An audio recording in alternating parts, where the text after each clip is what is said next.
All right, now I'm recording. Very professional. Yay! Yeah. I love professionalism.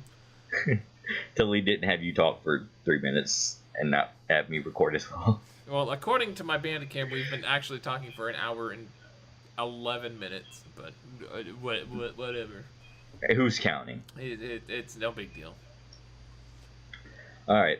So let's get on with this. Assuming we get like 50 episodes in over the course of like 6 seasons, and like we're the biggest thing ever, then like people will come to watch this video and they'll expect us to not be professional. I doubt that. I think they'll expect us to be the most professional now than we've ever been. They'll be like, yeah, we'll probably just be the same thing. I don't know. We won't improve at all.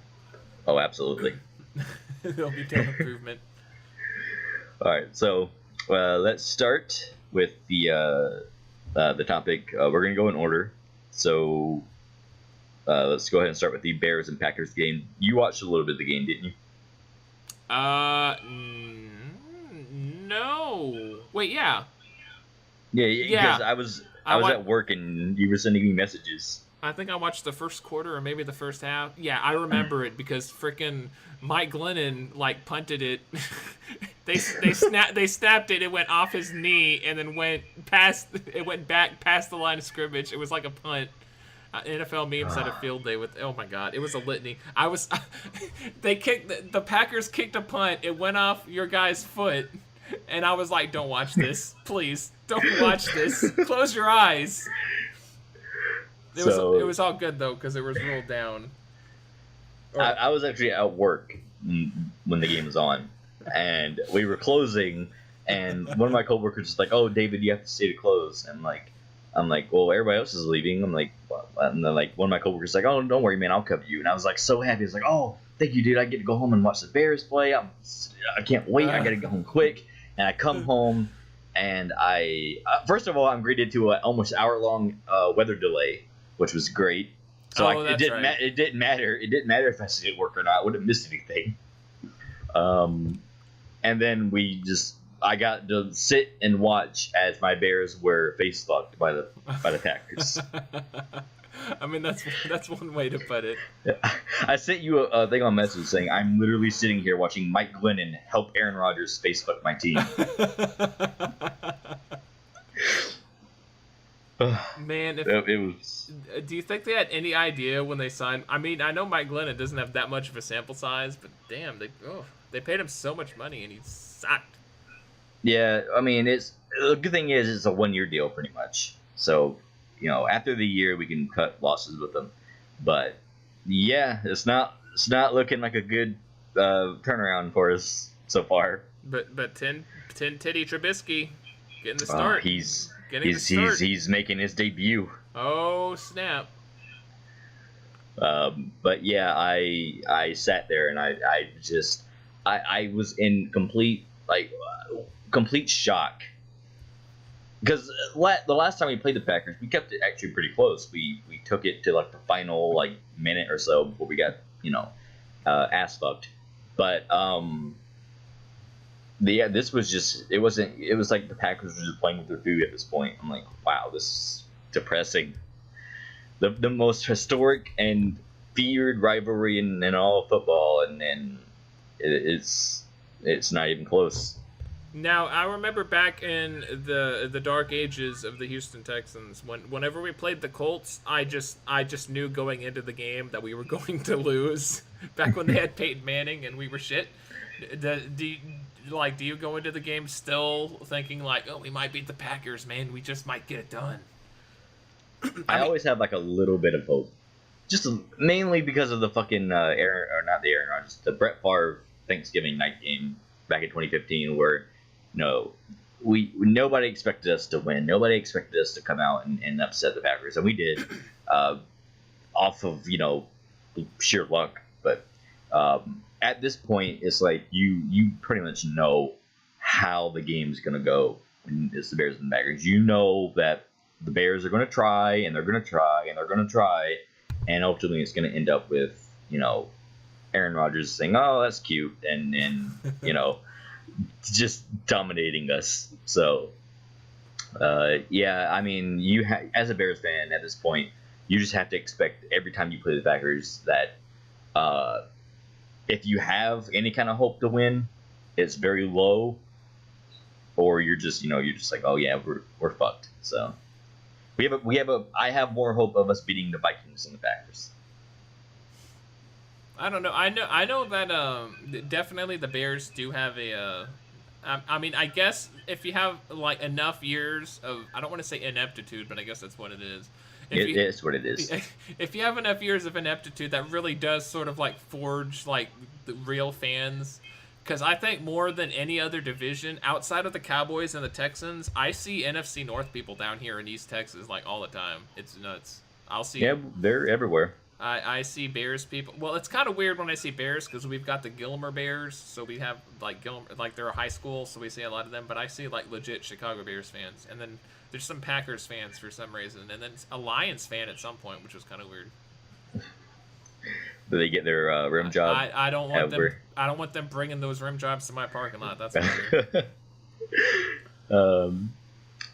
It is absolutely amazing how no matter how many Super Bowls you win, one rim job in your parking lot just completely invalidates all of that. It's amazing. You're fucked after that. I mean, there's no other way around it. Pretty much. I know that Lions have no Super Bowls, but if they had like 18 of them, no one would care. They'd be the rim job team forever. Absolutely. They'd be the team that the Donkey Kong Sue tore Matt Schaub's dick on Thanksgiving, and he was never the same after that. Rest in peace. So I have my own beef with the Lions. So one thing I do want to bring up with the Packers Bears game, this is the one thing that everybody was talking about after the game, and it was the Danny Trevathan hit on Davante Adams that sent him to the hospital. I got to bring this up just because I'm sick and tired of seeing it. I'm sick of hearing about it. You have a platform now. I know, right? I'm probably going to a platform with like 5 viewers. I'm probably going to get shit on for this, when rightfully so, because it's inexcusable. That was an absolute disgusting and atrocious hit that he laid on that guy. But it wasn't. It wasn't intentional. I didn't think it was. That's what people are saying. People are making it out to be Danny Trevathan is the most dirtiest player in the NFL. This guy is scum. He's always done this. Show me the proof. Show me proof of Danny Trevathan back in Denver. Show me proof of him ever doing this shit.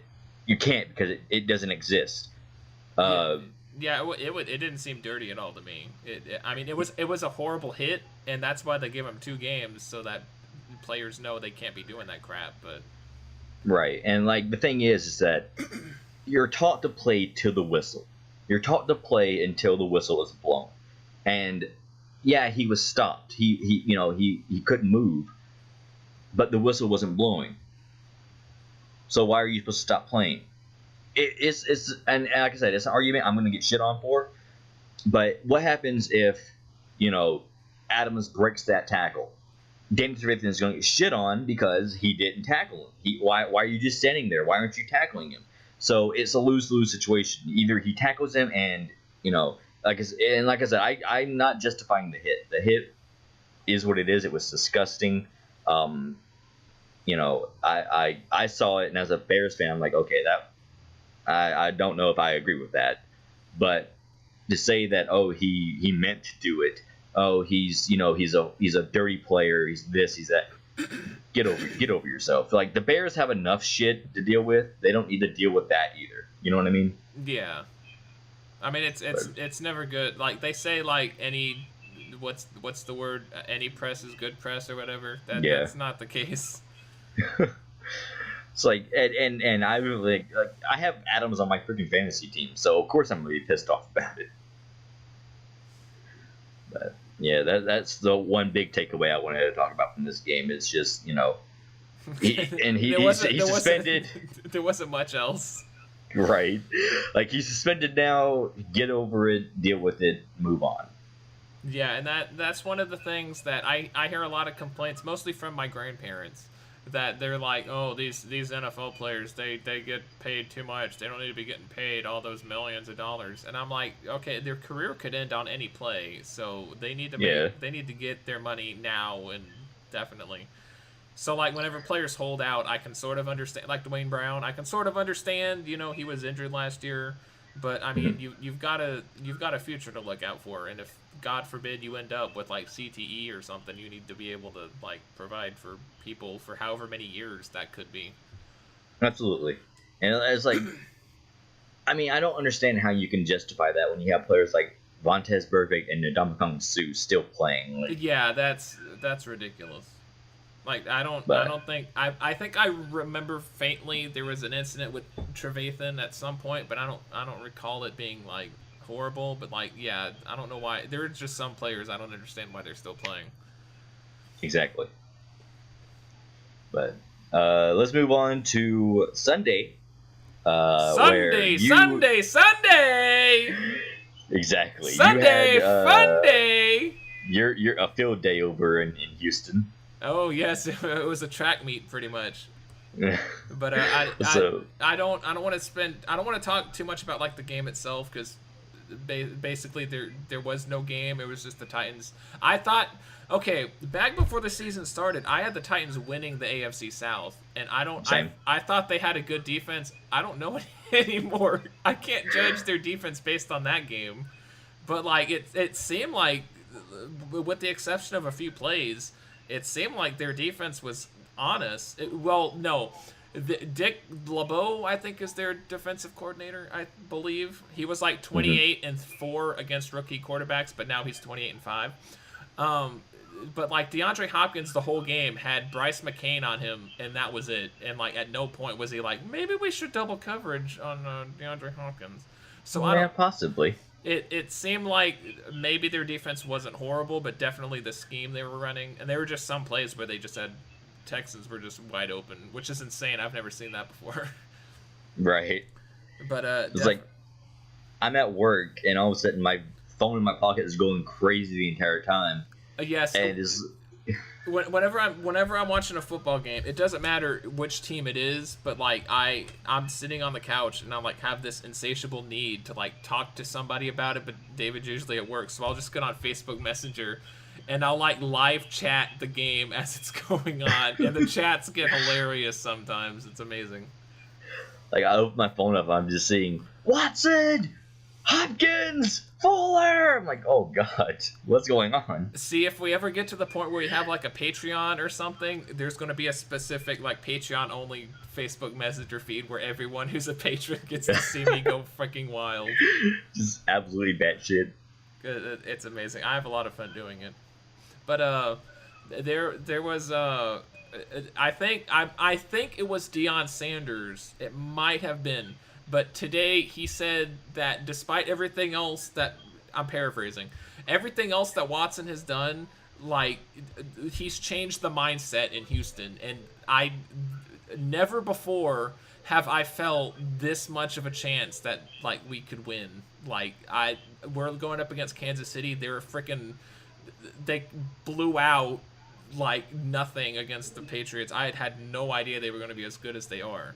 But like, whereas before this season, before Deshaun Watson arrived, train! I heard train. God damn it. Woo! Yeah. Before this season, before we had Deshaun Watson, I would have said, oh my god, we suck at prime time. The Kansas City Chiefs are going to freaking steamroll us, blah, blah, blah. With Deshaun Watson after Sunday, he changed the mindset. Now I'm just like, we can do anything. Freaking Deshaun Watson. I don't care.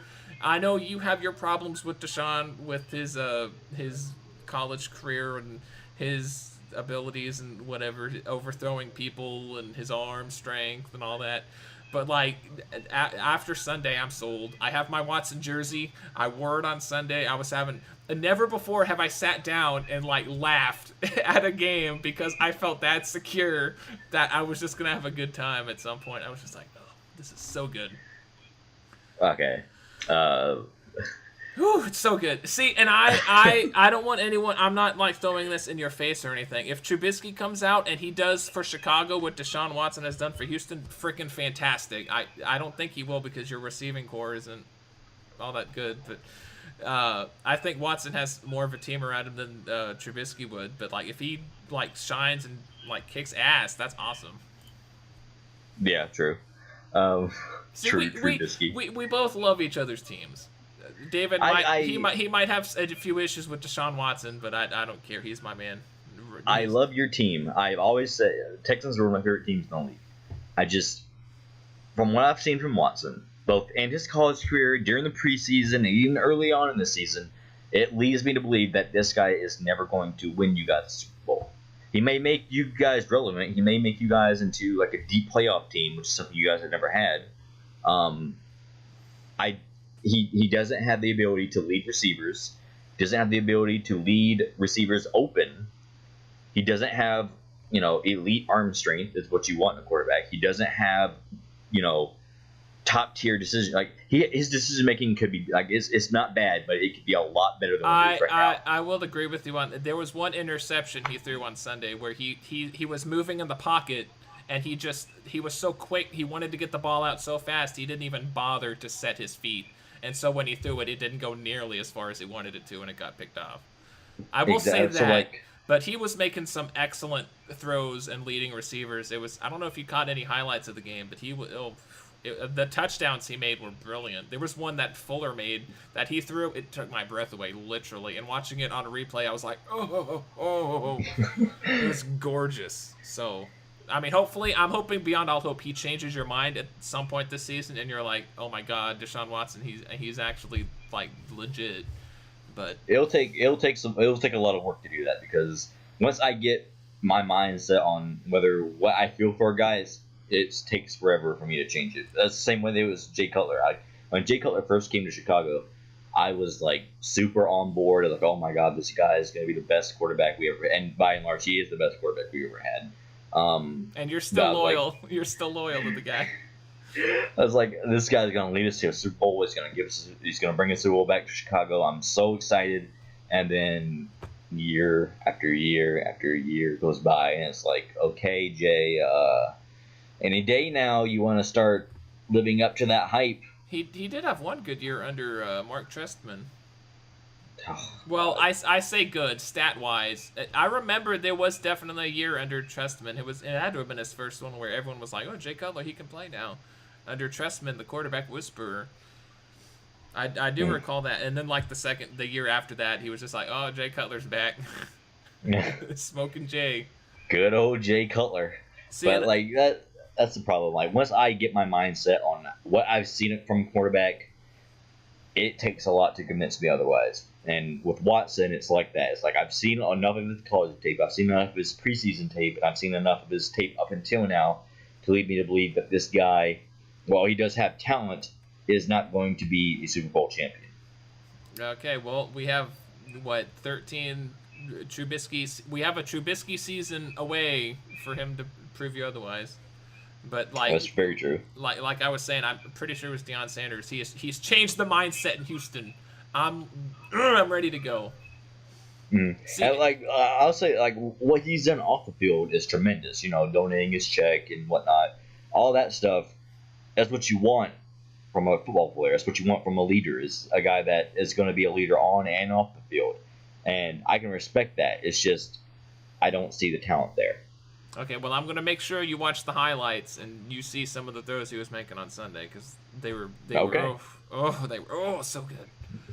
But I think it's important to note I am far more the more optimistic one of us, and you're, I would say, probably the more pessimistic of both I'm the most pessimistic guy you'll ever meet. Let's just get that out of the way, episode 1. Like if you want hope, then you want to go to the other side of the spectrum over there. I'm over here on my own little island, just cursing everything and everyone. Yeah, I definitely like. I'm a realist. Like I said earlier, there was times when we played the Colts where I was just like, okay, well, we can just. I mean, we didn't win in Indianapolis until like 13 or 14 years until after we were a team. So I was just like, oh well, fuck me. But yeah, I'm definitely more. See, and I'm even optimistic about the Bears. So it goes both ways. I love the Texans. The Bears are cool. I mean, someone has to be. See, I was like, oh, you got who was it? Wheaton from the Steelers, and I was like, oh, Wheaton. I heard him on the radio when I was listening to the NFL games last season. He sounds like he'd be a good compliment. And like, David's like, our receiving core sucks. Oh God. Kevin White. I'll get to that. Kevin White. Oh my God, he's going to get injured again. No, he's not. He's going to have a great season. Oh, never mind. Hey, the good news is at least it wasn't his leg this time. It was his collarbone or some shit. Oh, well, there you go. See, he didn't re-injure anything. Maybe he'll come back next year on another team, and we'll see. First round pick wasted. Man, if you guys had picked up Jalen Strong, oh, that would have been bromance material right there, man. I'm telling you that. It's like when you have two families and the children start like intermingling and having kids. It's like, oh, Jalen Strong to the Bears. Although he went to the Patriots, so fuck him. I hate the Patriots. Hey, he's got to win somehow. He ain't gonna do it on the Texans. Yeah, he's gonna win on a 2-2 team. Hashtag undefeated. Nope. It should have been 1-3, 1-3. Freaking. Poor Texans. We're not talking about that Patriots game though. That's no. Cool. That's old news. Even though when you're killing the clock, you don't throw it 3 times in a row, Bill O'Brien. You run the ball.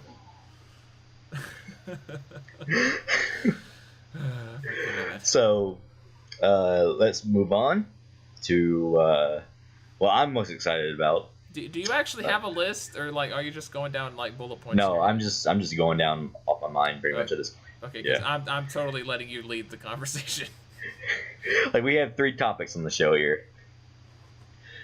Bears, Texans, and what's Kevin some the tattoo guy, Kevin Owens. Kevin Owens? Yeah, we unintentionally. Well, I made the logo before Kevin Owens, before I saw the tattoo anyway. So, man, good job, Kevin Owens, going on Google and finding a freaking public domain image of a bull and putting it on your arm. Good job. Imagine if we get sponsored by Kevin Owens. Oh my God, that'd be amazing. That'd be freaking awesome. Just comes to the ring with the logo on his pants. Oh my God! See, we're probably sponsored by John Cena right now. We just can't see it. We can't see it. Yeah, there you go. We can't see any money, so and when we get sponsored by Randy Orton, it'll be from out of nowhere. Oh my God, that'd be awesome. Oh, I freaking RKO the shit out of this show, even though I can't do that because it's radio, but still. You'll find a way. I found a way. Oh, that's kind of. Oh. I don't know how weird we can get on the show.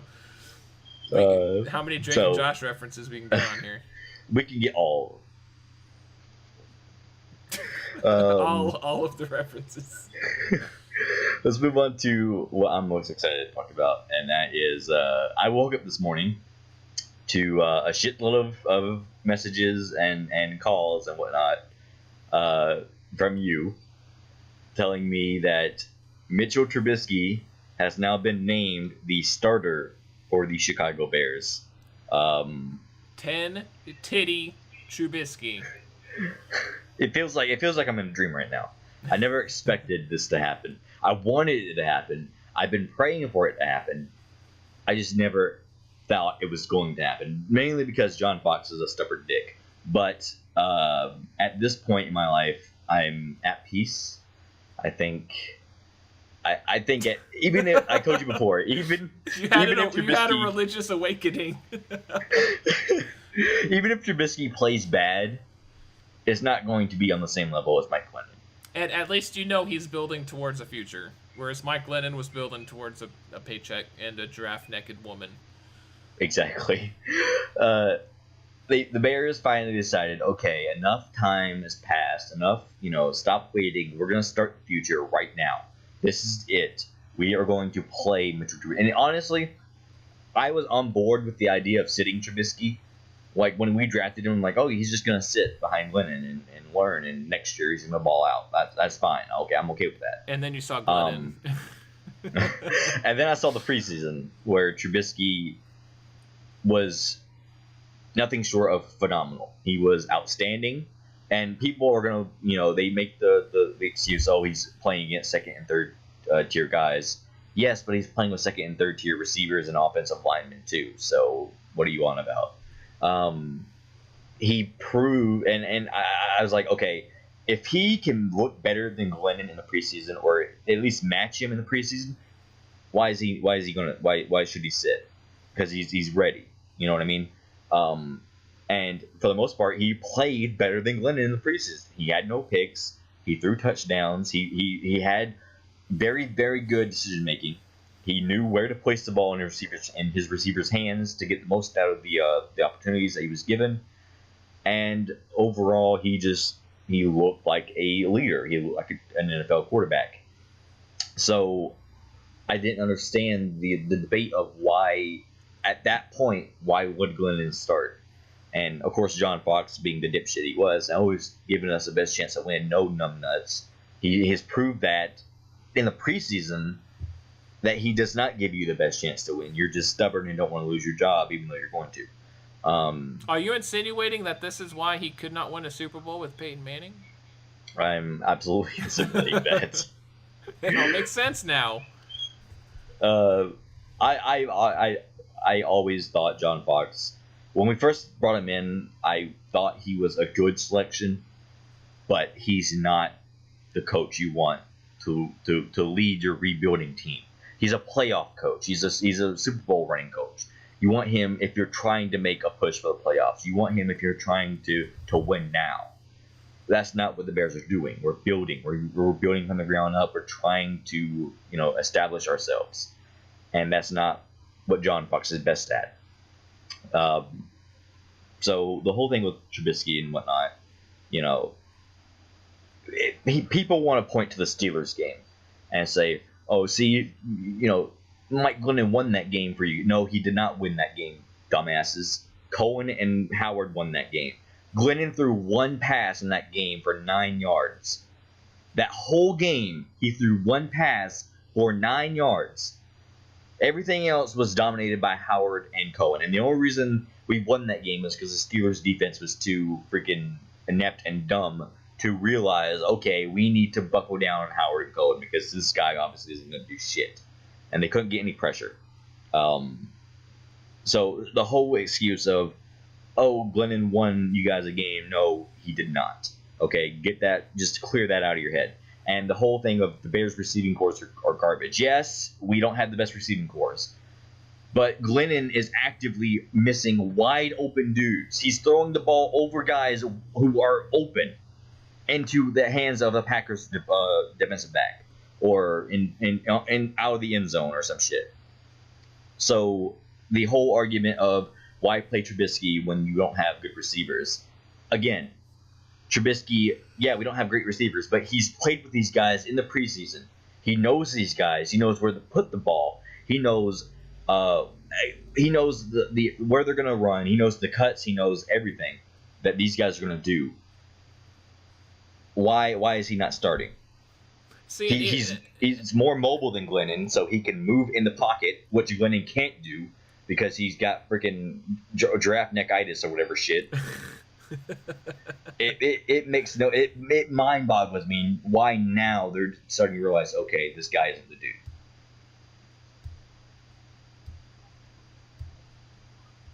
Your thoughts? Oh, pardon me. You cut off there at the end there. Oh, I'm sorry. Yeah, I was just mind boggled. That's it. Well, here's the okay. You know that Glennon is not going to offer you or anybody else a future.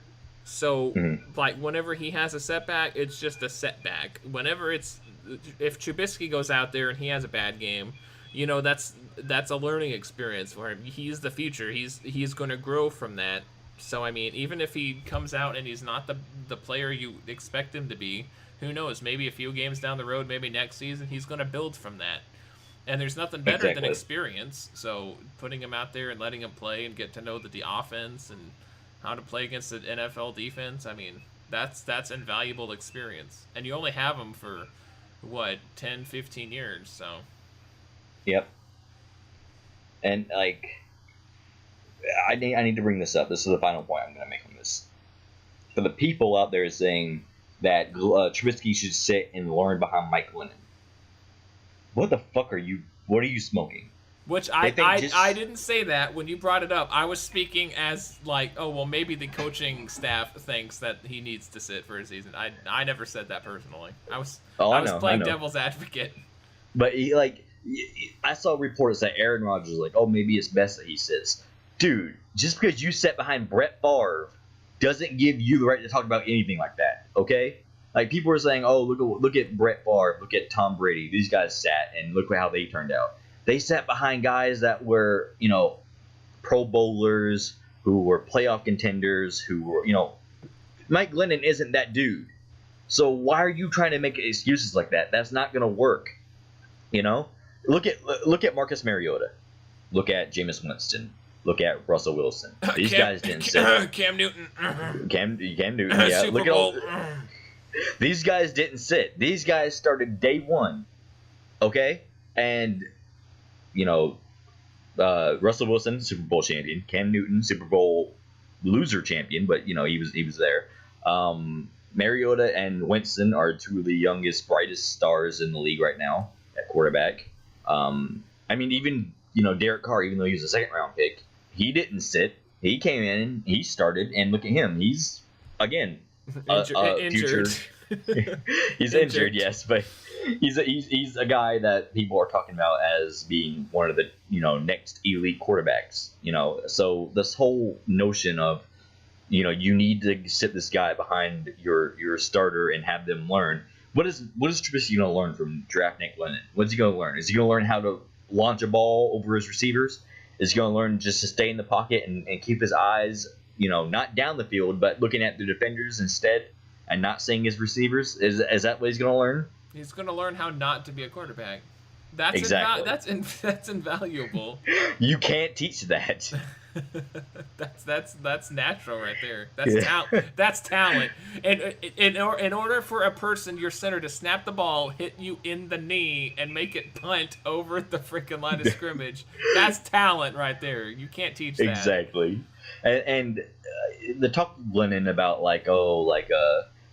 when we took him from the Buccaneers were going to offer him crazy money to be a backup. He was going to be the highest paid backup in the league. But that's what Glennon is. He's a backup. He's a good backup quarterback. He's not. If you're trying to make him your starter, you are batshit insane. It makes no sense. See, and apparently, from what I've heard, he's great in the locker room. But that's what I've heard. That's backup stuff. When you and here's the point. Here's the thing. The change had to be made now, because if you don't change, if you don't bring in Trubisky, at some point that locker room is going to revolt. The locker room is going to start saying, why should we care? Why were we brought to play on this loser team? The fans are going to get revolt. If this is the perfect moment, Monday Night Football, you're at home, prime time against the Vikings, a team that at home you've been able to beat consistently. The Bears at home. They have Case Keenum at quarterback. But at home, the Bears have always been able to pretty much handle the Vikings, to just even if we, last year, Halloween night, we destroyed the Vikings. Sam Bradford was sacked 5 times or some shit. This is a team that you should be able to beat. And this is the perfect time to start Trubisky, because if you trot Glennon out there Monday night at home, primetime in Chicago against the Vikings, and he plays the way he did against the Packers, that is going to get ugly. That is going to be a very, very hostile situation really quick. Because I say what you want about the Chicago fan base, and yeah, they can be obnoxious and whatnot. They are loyal to their team. They're loyal to their players. And if you aren't giving 110%, which is what Glennon hasn't been doing, you can expect them to just completely turn on you. The Chicago fans, if you don't, look at Kevin White. When he was drafted, the Bears, Bears fans, everybody was in love with this dude. Oh my God, he's going to be the next great wide receiver. He's going to, that's the reason why we got rid of Brandon Marshall, was because we had faith in Kevin White and Alshon Jeffrey. And look how that turned out. And now, 3 years in, the Bears are sick to death of this dude. We don't want him. He's a bum. He's trash. He's a bust. Get him off the team. You know, this fan base will turn on you in a second if you don't produce.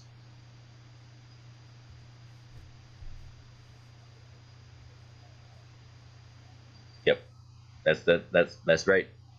Good insight. Okay, I wasn't sure if you were cutting out or I was going to see if you were going to start talking again. So yeah, that's just my take on everything. Well, I mean, there's. Do you think that primetime is a good start? I mean, I don't know. Like, if you're if you're making the argument that they don't need to sit at all, I guess it's irrelevant. But like, I don't know. It just seems like being on the big stage might be like too much for some guy to handle. But I don't know. It's gonna be a lot to take in. No doubt. Like with Trubisky, he's gonna have to learn to not get distracted by the bright lights. You know what I mean? Like, don't take what you're gonna like, especially criticism, because like he's gonna get criticized. He's gonna throw some bad passes. I'm sure. He may get picked off. I'm betting on that maybe. Because I know there was a time that whenever the Texans played in prime time, I was scared shitless because I knew that we were gonna suck ass. I'm not scared, just because this team is better than what they lead on to be. Yeah, you guys have a pretty good defense. Well, now that we've lost 3 middle linebackers, Quentin Dempsey is gone for the year. He's been placed on IR with a broken arm. So, we've lost some pieces. We've lost some very valuable pieces on that defense.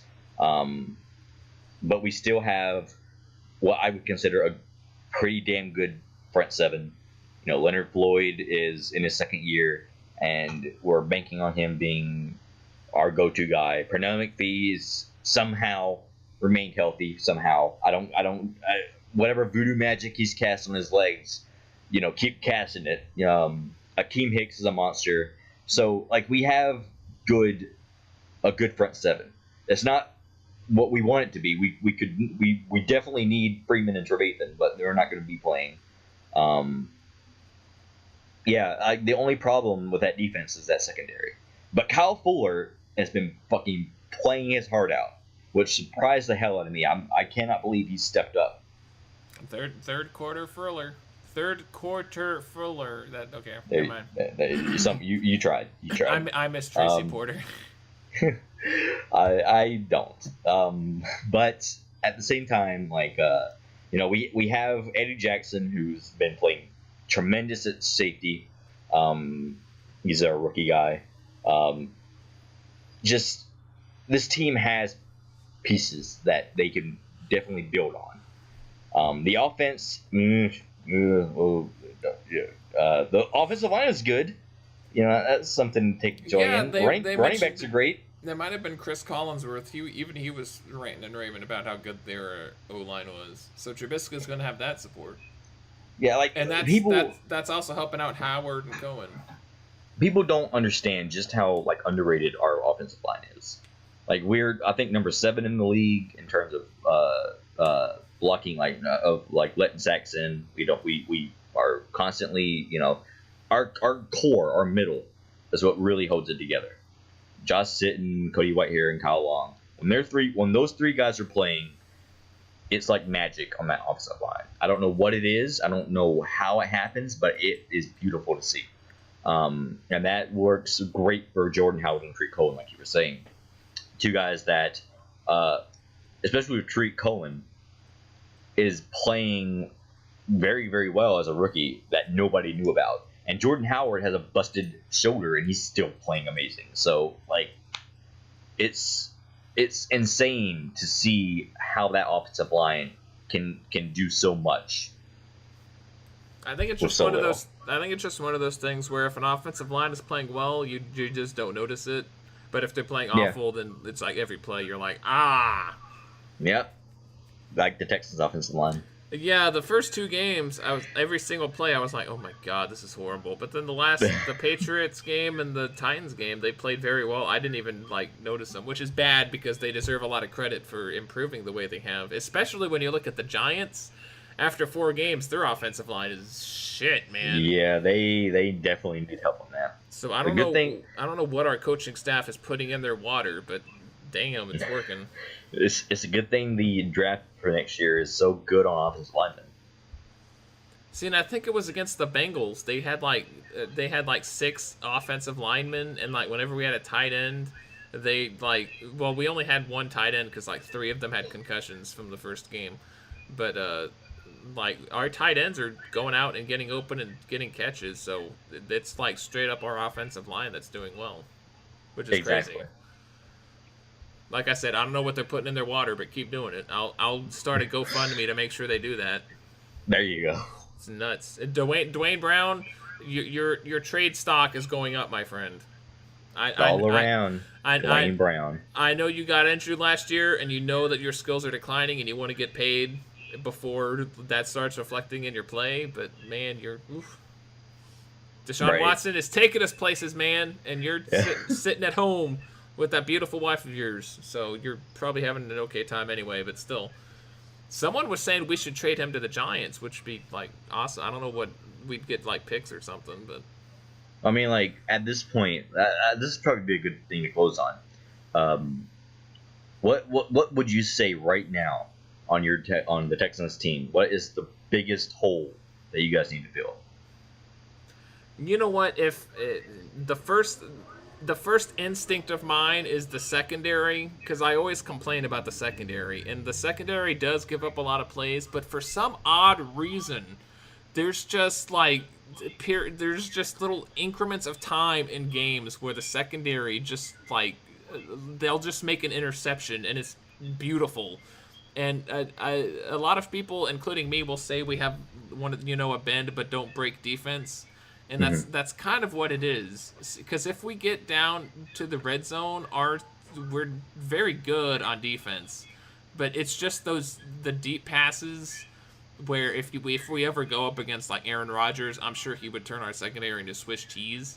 Oh, absolutely. But like a quarterback like Mariota, where he's more focused on his feet than probably getting it downfield, then like we can make a lot more plays. But I would say overall, going into the season or after the first game, I would have said the offensive line, but they've improved like amazingly. I'd still say it's our secondary, but even then, it's like I don't know. I wish they'd be more consistent. I'll say that. They're not as consistent as I would like them to be. My boy Andre Howell, 2 interceptions. He is amazing, but definitely I know Kareem Jackson went back to safety, and I can't recall. I know Jonathan Joseph is our cornerback. He's definitely showing his age, but I mean he can still play. But like again, they need to be more consistent. Then that would be an amazing thing. Exactly. I think if we would ever like trade, if we would ever get a trade, I think we definitely should trade for somebody in our secondary to like anchor it. And I don't mean freaking Ed Reed. God's sakes, those are the worst like 5 games of my life. Get a young, good safety person, please. So, would you bring back AJ Bouye? We definitely miss him. But my thing was that he would go to Jacksonville and not perform as well as he did in Houston. I don't know if it's because he practiced with DeAndre Hopkins for a year, and that's why he was so good week 1. But, I mean, we had a lot going on week 1 with Hurricane Harvey and everything, so I know that definitely affected our play. And Tom Savage was starting, and it was kind of just a hectic time for everybody. But, if I could go back... Bouye wanted a lot of money, and like we're gonna need a lot of money to sign like Clowney and Hopkins. I think we re-signed Hopkins actually, but we're still gonna need a lot of money. And one of the things I actually wanted to talk about was J.J. Watt, because I'm in all these Texans Facebook groups, and that's new for me. I think I started that last season, and for the longest time, it was just me, myself, and I watching these games and forming my own opinion. Now I'm with groups of people, like thousands of people, with their own opinions, and their opinions are not always the smartest opinions. So somebody was someone was talking about how Watt is not doing, like, he's not playing at all, and they're only using his sacks as a metric. And I swear to God, every play on defense, J.J. Watt is in the backfield. He is, for one, he's getting double teamed, triple teamed, every other team. The whole offensive line is on him. I don't know. I would love to see Clowney on the line more instead of playing a linebacker, which is irrelevant because he already has like 2 pick sixes this year, so what do I know? But I would like to see Clowney more on the line to like free up Watt, and they could both. I was hoping, like, when we got Clowney, that it'd be like they'd both be linemen and like just freaking sack masters. But JJ Watt he's still dominant. He still hasn't had a sack this season, but he's still in the backfield. He's still getting tackles for losses. Is he making $100 million? If he's not getting sacks, he can't be making $100 million. I wouldn't. You get paid that much money for 25 sacks a season. Despite how disruptive you are, he's a tremendous asset still on defense, but that money definitely needs to go to somebody else. Like, who we're going to need some contract space coming up, cap space. So right. I mean, I love Watt like my own child, even though I have no child. He's the child I'll never have. I love the man. He's an absolute beast. I wish he'd shave off that mustache, because whenever when a Houston Texan starts growing facial hair, it just takes me back to Matt Schaub in that 2-14 year. It just brings me back bad memories. So I wish he'd shave that shit off right now. But I don't know, maybe his girlfriend like thinks it's hot or something. I don't know. But it just makes him seem older and like so much closer to the end of his career, and I'm like, I don't want that. Right. I wish he'd shave that off. That's my one critique. That's the weakness of the Texans. Is JJ Watt's freaking facial hair. It's horrible. I noticed it on Sunday. Like, every time they zoomed in on his face, I was like, oh God, shave it off. Maybe he's waiting until his first sack and then he's going to shave. I don't know. Possibly. Be a good thing to wait on. But yeah, I'd like to think J.J. Watt's the kind of guy who would restructure his contract at least and help sign people. But we signed Hopkins. I think the next big deal will be Clowney. So and if he keeps making these damn pick sixes, he's just raising the money even more. So. Let me give you a scenario. Okay. Real quick, if I could bring AJ Bouye back, I think I would, simply for his cornerback play. He's a great cornerback, but for the money, I'm not sure. There we go. Right. That's my that plays into my scenario here. Okay. Let's say it was the offseason earlier this year. Okay. You lose both Demps and Bouye. If you had the chance to keep one of them, who would you have kept? The Bouye, because our safeties. You know what? In the offseason, I don't know. Now that I'm seeing the defense that we have, I know for a fact Bouye. But in the offseason, I think I'd still go for Bouye. Before I even know who he's going to, that is a divisional rival in the Jaguars, I think if Bouye went to an NFC team, that would be a lot less difficult to swallow. But seeing him just like take on Hopkins in week 1 was just horrible. Like, they practiced for a year together, so they know each other very well. So right, especially when I see Hopkins just absolutely manhandling Glover. Was it Glover Quinn? I think on Sunday. I think so. Or it was. I don't know, it was somebody we had, but he was like manhandling him, and like they would just not give Hopkins like a double team. He was just running roughshod all up and down the sideline. So I don't know. We're going to see a lot of Bouye. I think he wanted like $6 million though, which is, well, I guess he is playing like a $6 million cornerback. So Demps or Bouye, I think I'd go with Bouye. I would agree. Bouye is the younger guy. He's got more in him than Demps does at this point in his career. The only way I would bring Demps over Bouye would be just in terms of leadership. I would want a leader in the backfield, somebody that could, but like you guys had that already in Jonathan Joseph, who he's an older guy who provides leadership to those younger guys that they have around him. Yeah, and that's funny because I just said we needed somebody to be like, well, I guess an anchor doesn't necessarily mean like a veteran leader, but I guess it could be the same thing. That's not Ed Reed. Right. God damn Ed Reed. Yeah. I honestly, I swear to God, when we signed Ed Reed, I toyed with the thought of buying an Ed Reed Texans jersey. I'm so thankful to God I did not buy it. But... if Ed Reed was good, like if he came to the Bears, I would have bought an Ed Reed jersey. Oh my God. Thank goodness. See, I do make some good decisions in my life. That's questionable. Whew. Yeah, like that's the thing. It's just like you never know. Like nobody predicted that the season would start this way. The Jaguars are playing great. The Bills are playing great. The Rams are playing great. Jaguars, they've kind of cooled down. They were playing a kind of disheveled Texans team. I mean, they lost to the Jets. I mean, come on. Yeah, but then they dominated the Ravens in freaking London. But that was in England. I would say that's an anomaly. But if I say that, then Sunday's win for the Texans was an anomaly too. So I don't know. It's just like teams that you like. Teams that you never thought were going to be great are coming out swinging out right out of the gate, playing amazing.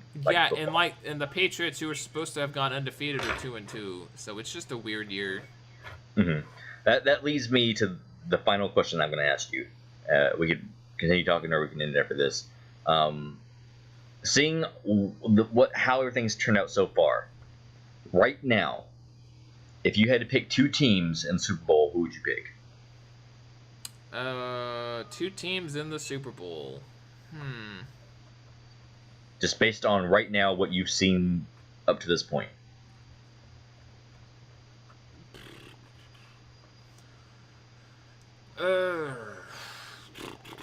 I want to be completely biased and say the Texans, but I honestly, Deshaun Watson, I know he's going to be tremendous. I just don't know how. Like again, this week could have just been a fluke. Realistically, it's more than likely going to be the Patriots, regardless of whatever. They're still going to get like 11, 12, 13 wins, regardless. So. Right. Unless the Bills are like legit, in which case they might win the division. But the NFC. Who do you have winning the AFC Championship? While I think the AFC Championship, right now, like I'm not looking like a couple games ahead, but right now, I'm thinking the Chiefs. Oh, I forgot about the Chiefs. The Chiefs are balling out right now. Yeah, who was it? Tyreek Hill? Kareem Hunt. They are. Alex Smith is looking good, which is something I never thought I'd say. See, I think Andy Reid at some point told him to like actually throw it to his receivers, and Alex Smith got good. But I think a lot of it, at least against the Patriots, I would love to see a Chiefs-Patriots rematch. Simply because I think the Patriots, like everybody else in the world, were completely caught off guard by what they were witnessing. I would love to see them in like an AFC Championship game. That'd be great. Exactly. But I'm going to get to see them front and center on Sunday night when the Texans play them. So I'm hyped for that game. I want to see. This is like the litmus test for Deshaun Watson to see if he's legit or not. I'm excited to see it. Right. It's like. Oh, go on. No, you go ahead. Well, I was going to think of an NFC team, so. Oh, okay. I could, I guess, default and say maybe the Packers, simply because Aaron Rodgers. It's the same logic as the Patriots. I mean, the Packers, they're just going to win, and they won't have the Giants in the playoffs this year to stop them. So they beat the Giants. Going Packers. You're going Packers Patriots in the Super Bowl. If not the Falcons, but I don't know how well the Falcons have been doing this year. I haven't kept track. Who else is in the NFC? Welcome to a football podcast. Who's in the NFC? The NFC? Like, you want me to just name off random teams? Well, I mean, like, good teams. Like, the Panthers, I don't know about them. Cardinals, Seahawks. The Seahawks are not... I watched the Seahawks on Monday night. Sunday night. Oh my god. Cowboys. I can't choose the Cowboys. I just can't. Eagles are good. I have a coworker who's a giant Cowboys fan, and he's the coolest guy, and we get along super. But I just can't put the Cowboys there. That's just a rule. See, there's the Saints. There's Eagles, Redskins. I might have to go with the Redskins just because of my boy Kirk Cameron. Kirk Cousins. Kirk Cameron. He's got the power of God taking him to the Super Bowl. Kirk Cousins, you like that? No, you got my name wrong. I don't like that. Kirk Cameron. Oh my God. God damn it. As much as it hurts me to say this, and it really hurts me to say this, the Detroit Lions, they are playing good football right now.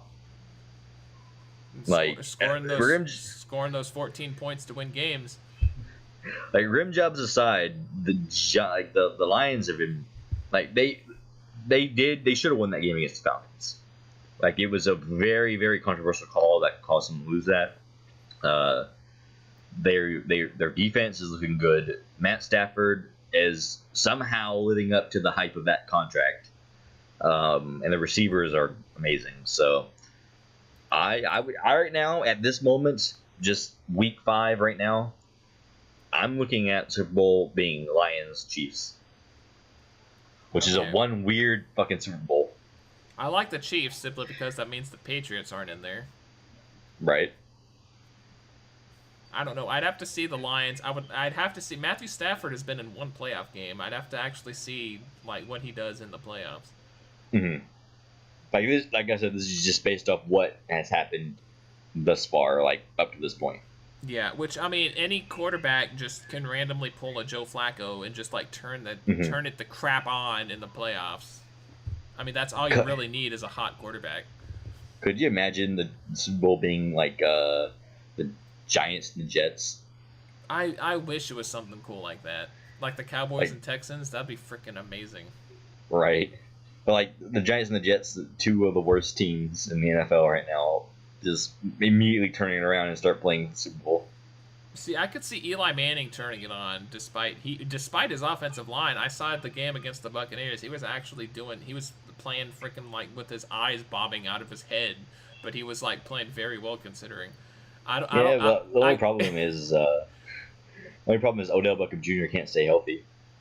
Yeah, once an athlete gets a girlfriend, like gets married and stuff, they just go downhill. And after Odell Beckham Jr. got into the relationship with that kicking net, I mean, he just got so injury prone. Exactly. But I couldn't even name you a Jets quarterback, so I don't know who would get hot in the playoffs, assuming that were the case. I don't even know.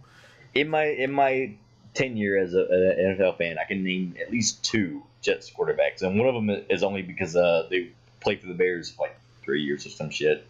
The current Jets quarterback is Josh McCown.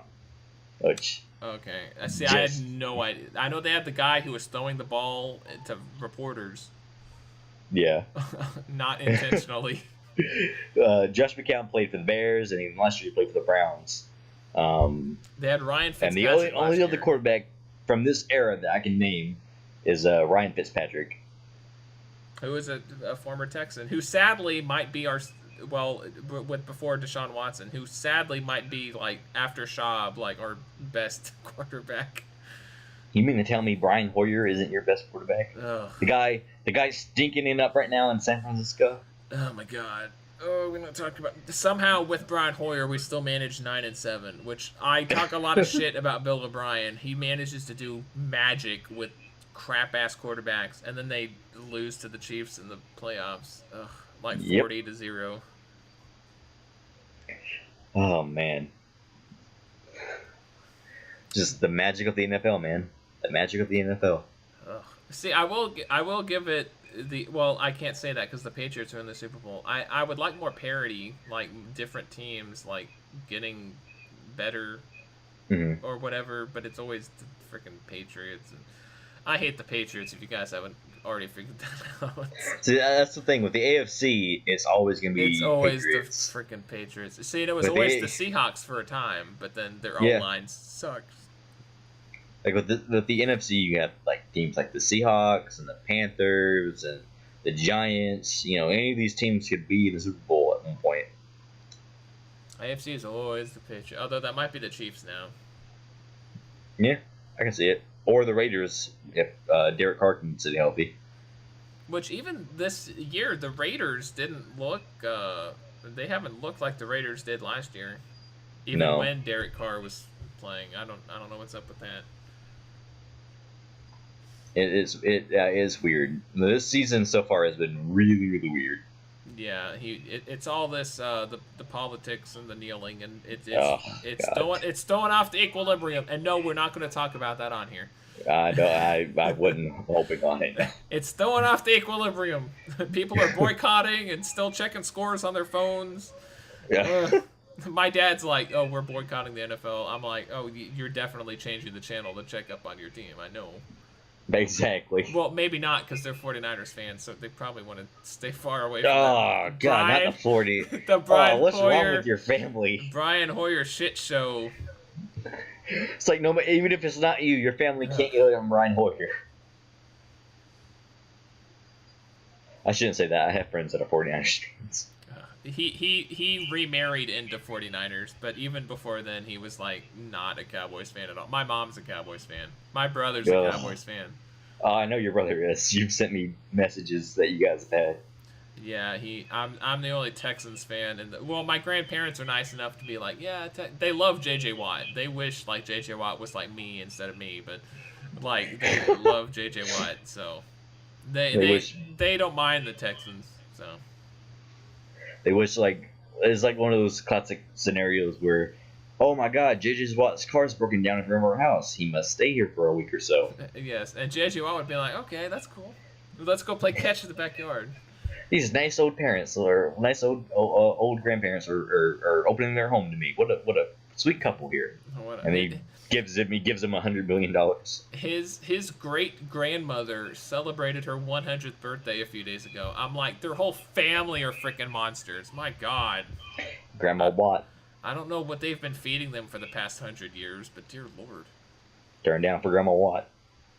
So I know T.J. Watt. He had a good first game of the season, but I haven't heard anything about him since. So I'm guessing he cooled He didn't. He didn't play well against the Bears. That's for damn sure. Bears.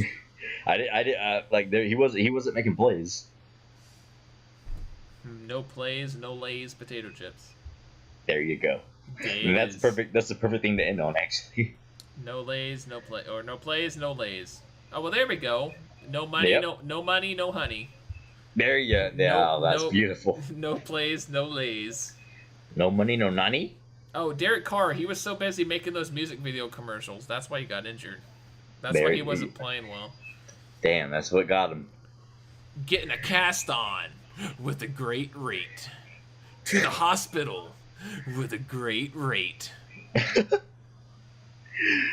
We've reached the hour mark, which is what we've agreed on for the podcast. This is the first podcast, so like I'm sure it'll evolve as we keep doing it, as we hopefully gain listeners, and then they can put their input on like what they like, what they don't like. Exactly. But David is definitely the more analytical of us, and I would definitely say he's more knowledgeable than I am. But somehow I follow a very select few teams, and then the rest of it, like, I go online, I just look up highlights. So see, I used to write like for a legit blog like a few years ago, and that was back when I actually like knew I like did fantasy football religiously, and I knew like a lot more. That was back when the Texans had their 14 and something year. So I remember that time fondly. But yeah, because I couldn't care less about college football, and like I care somewhat about the draft, But like David, that's his like bread and freaking butter. Like if he could have off season, he gets on like GM mode on Madden 25, whatever, and he lives by that stuff. And I'm just like, I don't even know these people. That's why I was. That's why I was hyped for Deshaun Watson, because I actually watched that national championship game and I was like, I know that guy. Like I wish after every game in the NFL we would have a mini draft. Just every season, just reshuffle every player in the league. It's like if the NFL ever decided to do an actual fantasy draft, like I was like, okay, we're starting over. You know, every team is losing all their players, and we're going to do a draft right now. That's like, oh, the Bears get the number 1 pick. We pick J.J. Watt. I'm like, yes. Except we'd be like, oh, he's getting kind of old. No. I don't give a shit. I'm like, that'd be horrible. That's the kind of shit the NBA would do, because they're all about, oh well, we gotta change it up to make it more interesting or whatever. They're talking. Some guy was talking about taking away the NBA draft, and I'm like, wow, they're getting desperate. Like the NBA is all about gimmicks and which is saddening, because the NHL is getting to that point where they're trying to like build up fans by putting in more gimmicks and crap, and I'm just like, just keep the game the same. The golden showers, man. I guess. Gotta have a golden shower team. What league doesn't have a golden shower and/or rim job team? I don't know if the NBA has one or not. I'm sure they do. We just have to think of it. The Sacramento Kings. I don't know. Oh, there you go. The asshole of the NBA. Oh, see, if I hadn't lived for 13 years in the Central Valley of California, I wouldn't even be aware that the Sacramento Kings were a basketball team. You're like, oh, the Kings? You mean the LA Kings? Which, granted, I only know like 5 basketball teams, so that's not saying much, but I don't even know how many teams are in the NBA. Like 30? Yes, I believe 30. I think 30, something like that. Oh my god! I'm not a big. I don't follow basketball as much as I do football. I like basketball, but I don't follow it as much as I do football. Yeah, if it is 30, I could name you like 5 teams, and that'd be it. And I'd probably just get like the cities and the names wrong. Go right now, do it. Let's see: the Miami Heat, the Los Angeles Lakers, yes, Golden State Warriors, yes, Sacramento Kings, yep. One more. The LA Clippers. Yes. The Brooklyn Nets. Yep. The New York Knicks. Yep. The Minnesota Timberwolves. Yep. The Philadelphia 76ers. Yes. The Dallas Mavericks, Houston Rockets, San Antonio Spurs. Mm-hmm. Oklahoma City Thunder.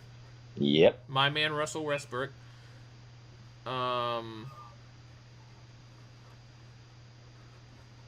Chicago Bulls.